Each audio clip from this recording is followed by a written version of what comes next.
যথাযথ ধর্মীয় মর্যাদা এবং বিপুল উৎসাহ উদ্দীপনার মধ্য দিয়ে দেশ জুড়ে উদযাপন হচ্ছে পবিত্র ঈদ উল ফিতর।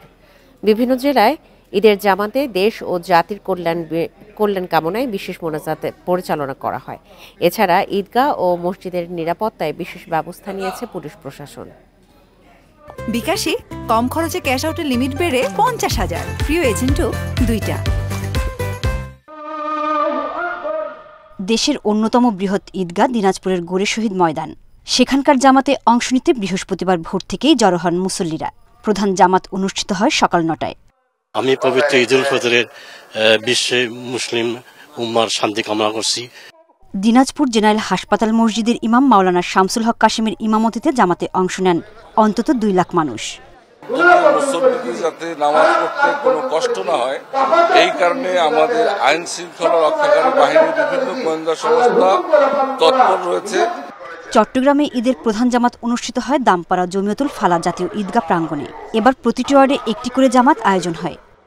সুশিক্ষা নিশ্চিত করবে, তাদের কর্মসংস্থান করবে, এটা হচ্ছে আমাদের লক্ষ্য।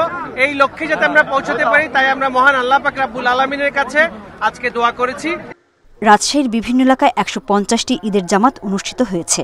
জামাতে অসাম্প্রদায়িক দেশ গড়ার প্রার্থনা করেন মুসল্লিরা। সকল ধর্ম বর্ণ নির্বিশেষে আমাদের জাতির পিতা বঙ্গবন্ধু শেখ মুজিবুর রহমানের যে অসাম্প্রদায়িক বাংলাদেশের চেতনা, সেটি কার্যকর রাখবার জন্য এগিয়ে যায়।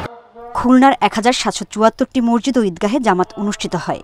প্রধান জামাত হয় খুলনা সার্কিট হাউস ময়দানে। বরিশালে ঈদের প্রধান জামাত হয় হেমায়েতুদ্দিন কেন্দ্রীয় ঈদগাহ ময়দানে। ঈদের শুভেচ্ছা।